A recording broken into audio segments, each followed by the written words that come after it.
I'm about to be very harsh and critical, so let me preface it with this. Horikoshi Kohei has created an extraordinary, soulful, encompassing story with My Hero Academia, and it's offered the beautiful gift of inspiration and escapism into a delightful world to enough of us that people run away from our fandom in fear because they think we're very weird. If I'm trying to be objective, I think I would give My Hero an 8 out of 10, 7 out of 10 at the worst. But if I'm speaking with my heart, My Hero has had such an effect on me that so few other series can, that it's a 10 out of 10 or even an 100 out of 10, because I have enjoyed interacting with this series so much. And it might not seem like it, but I'm mostly happy with how the ending went. And I could do a whole separate video on what the ending did well, but I want to get off my chest what felt wrong. So let's start with the big one, shipping. I'm going to be honest, no matter how the show ended, people would have complained. There are so many characters, which means so many possibilities. Even for just Deku and who he ends up with, there are so many possibilities because he has potential with a lot of his friends. Ochako is definitely the most conventional choice as the first girl we're introduced to. Early on, he expresses an attraction to her, they develop a friendship, and then she starts to feel something more for him too.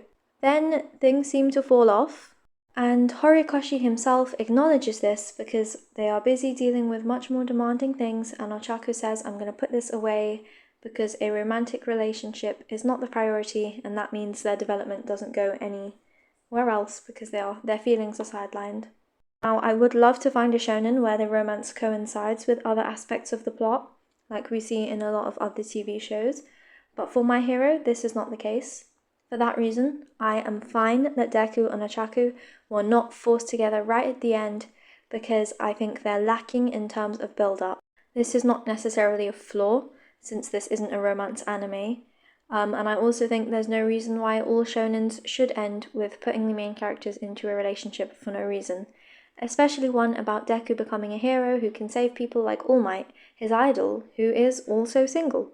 So romance isn't really mentioned here as one of his core aims, so throwing it in would be a bit random, almost like doing it for the sake of pleasing the fans or fitting into the genre.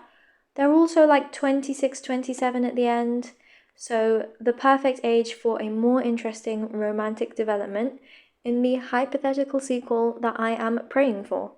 And it's also a lot more likely for people, I think especially in Japan, to be in a relationship at that age than 15 to 17. Is the shipping at the end an issue for me? Not really. If anything, forcing these two together would have felt cheesy and run-of-the-mill.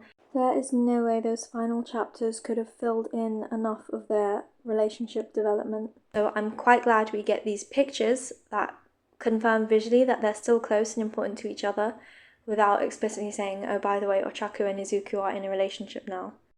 And now, second thing, what is the point of My Hero Academia if he doesn't keep One for All and become the number one? So I kind of agree and disagree with this one. I'm going to start with why I disagree with that. Life has its ups and downs, so I'm fine with One for All not being a forever thing. This story is undoubtedly an interesting one to tell, and it's an integral part of Izuku's life. But for what's interesting here, if One for All had been introduced from the first scene, or even in the first episode, then that would have made the whole show about One for All, and him losing it would have frustrated me a lot more. But instead, our first look into the series, and the first scenes that got me hooked on Izuku and his character's struggle, introduces us to a boy struggling with inequality created by quirks, and his desire to become a pro-hero despite this inequality and his disadvantages. So One for All is not specifically mentioned, and it's not something that specifically connects closely to why I like Izuku. It's great when it happens, but it's not a primary focus. Because of this, his character and his journey is more essential to the narrative than just One for All, the quirk that he is given. That was a tool handed to him to aid him on the path to fulfilling his aim, which is outlined earlier on. In the next stages of the story, we may see him using other tools, like the suit given to him by his friends. Now, where I agree with the statement above about the story feeling a bit like a waste, is that Izuku has not become the greatest hero as we were promised in that first arc. So in the first few episodes, he does promise that.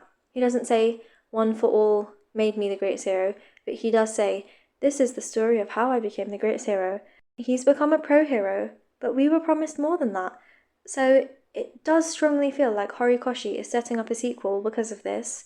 But if I'm being overly hopeful and this doesn't come into fruition, then I will have to agree that this is a disappointing ending because we've not fully told Izuku's story. And if there were maybe a deeply emotional, crushing arc about him experiencing the loss of his quirk, Bleach spoilers, Bleach anime spoilers, think Fullbringer arc, maybe I'd be a bit more satisfied, but we didn't get that. It was all kind of finished and wrapped up in one chapter. So I have to say, I am very glad that the ending is not as disheartening as it initially made us think, which you can probably see from my reaction video, but it still feels like we need something more. I need to see Deku continue to overcome more challenges in the future, to go beyond Plus Ultra as they've been telling us all along, and to explore his quirklessness more, to explore the inequalities and disadvantages of his world a little bit more, because we've had a lot of it as readers, but Deku himself I haven't seen engage with it that much, though I'm going to get onto that later. This is where I'm going to say something controversial as a massive Deku fan. I rarely meet someone who enjoys Deku's character more than me. I enjoyed his character a bit more in the first few episodes. Quirkless Deku, analytical nerd hero Deku, and later on Dark Deku are my favourite moments for him, where I felt I understood him the most, and I felt he was a grounded, convincing character. Now, I love that this darkness in him, this desperation, fueled his intense striving to be optimistic and to encourage others to try hard.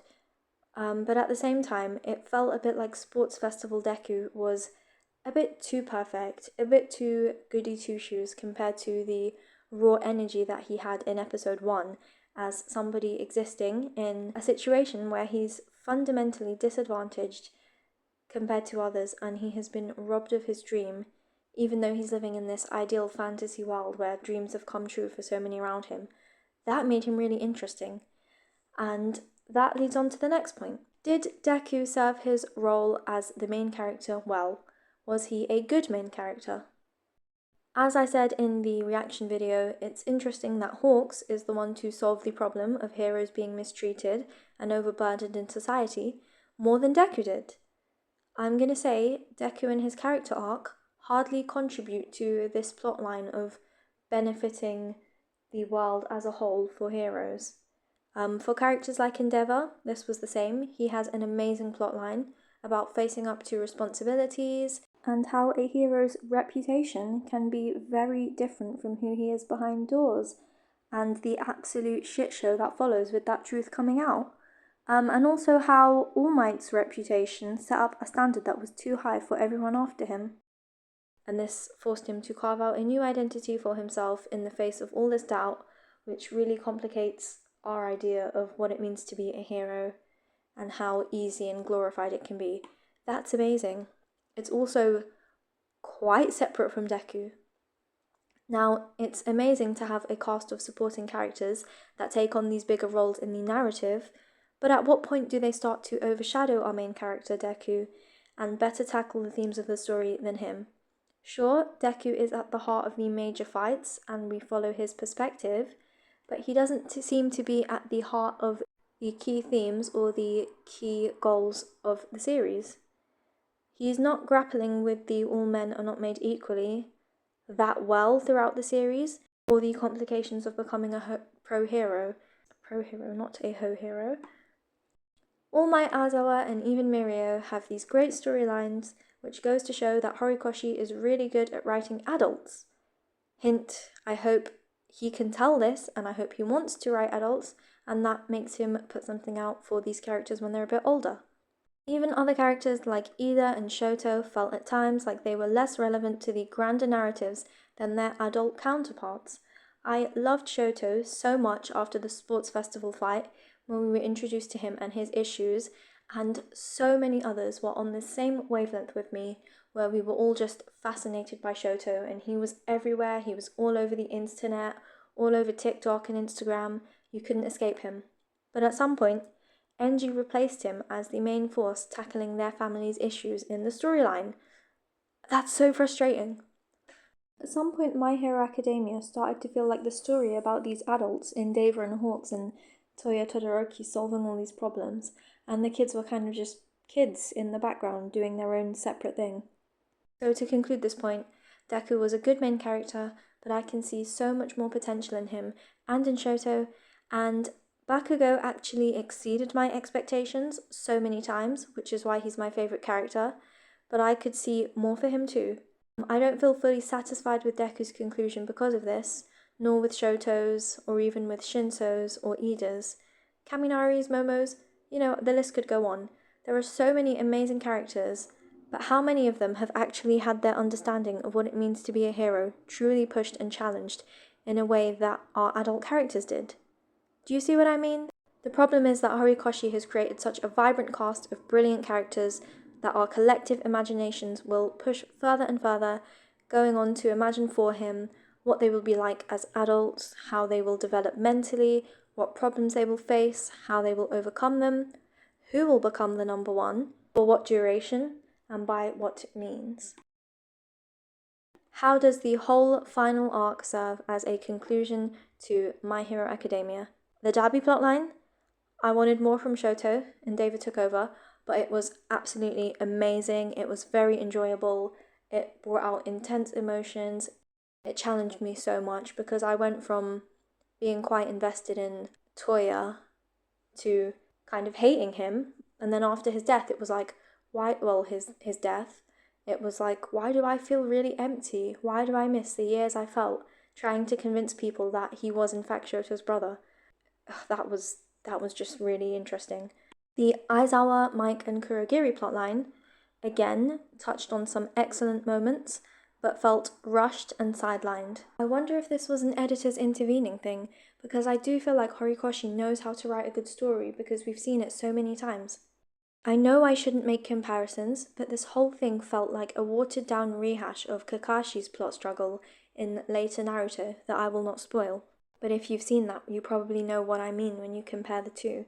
There are a lot of similarities, but the Kakashi plotline pushed very deep and explored the developments of the characters involved in a lot of detail, took them from A to Z, and then married up nicely with the central plotline towards the end, where the main character had a key role in this situation, whereas Deku himself never really acknowledges the Aizawa Mike Kurogiri plotline. He never interacts to their emotional struggles. It's kind of outside of his attention. He never really developed his own role in that struggle, let alone a vital role. All for One's ending. Being torn down by Bakugo, a side character who he dismissed, was absolutely extraordinary, and even though Bakugo dying here would have been exquisite, he holds this fandom in a fucking chokehold, and I'm so glad he did not die. All for One then being consumed and overwhelmed by his greedy pursuit of quirks felt pretty neat, but also not very surprising, very expected and very conventional, which is one of the things I loved My Hero for not doing early on in the show. I always felt like it took the tropes and did something a bit more, or just writ them really well. Whereas this, it was kind of like, okay, now I'm waiting for this to happen. Okay, now this has happened. Shigaraki. Shigaraki. He deserves his own video. The summary of it is, I'm glad he found his peace through death. I'm glad he rose up to be Izuku's main antagonist. It just felt a bit quick. Now, I did actually cry when Shigaraki died, and I still feel quite sad when I think about him. I think the way Izuku defeated him in All for One lacked the shonen hype and grandeur of something like the Bleach Aranka arc ending. Again, Bleach anime spoilers, not manga, just anime spoilers, skip 10-20 seconds.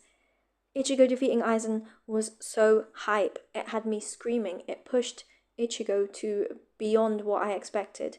It surprised me. That's what I watch shonen for that insane feeling of hype. So Izuku's conclusion with these two main villains did tie things up, but it didn't create much of an elevated emotional response in me that I expect a shonen to.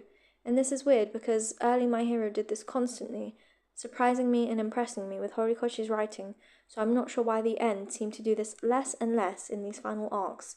There has been talk of stress, pressure, exhaustion, editors meddling, I'm not sure. Overall, the class coming together to collaboratively defeat someone much stronger than Deku as an individual is very My Hero Academia, so I had absolutely no problem with that. I think I actually really liked it. It let us have the threat level of Shigaraki without having some silly reason why Deku can 1v1 him and win with ease, so I'm glad it didn't do that. Most of the league's defeat, including Toga's, were satisfactory, so I don't have much of a qualm here. The big criticism I do hear from others is that people felt like there were no stakes because nobody of importance died.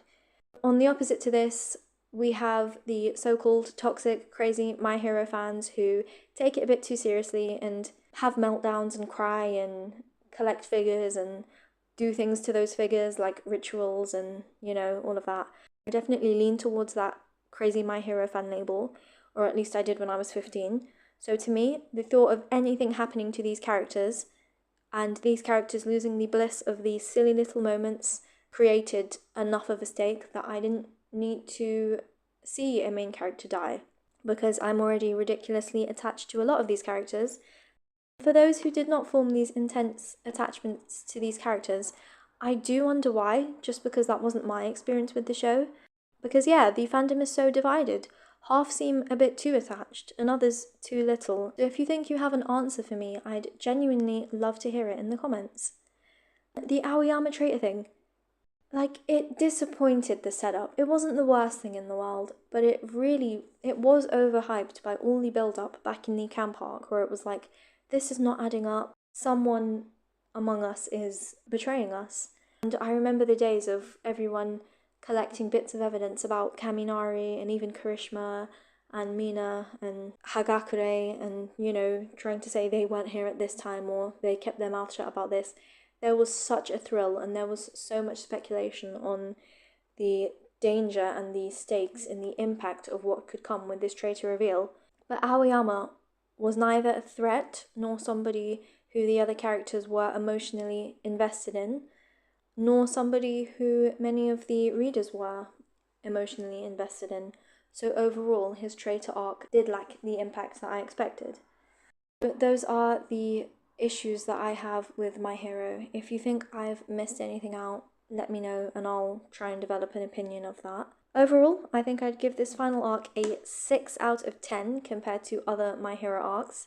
It's definitely not in my favourites. As for final shonen arcs, I don't think it would rank too highly either, though now that I'm thinking about it, I don't think I love any shonen's end. Like, Full Metal Alchemist is usually the one people go to for the amazing ending, and I did like it, but I don't love it, which is a whole separate topic. So again, like, comment, subscribe, and if you disagree with my takes, let me know. Bye.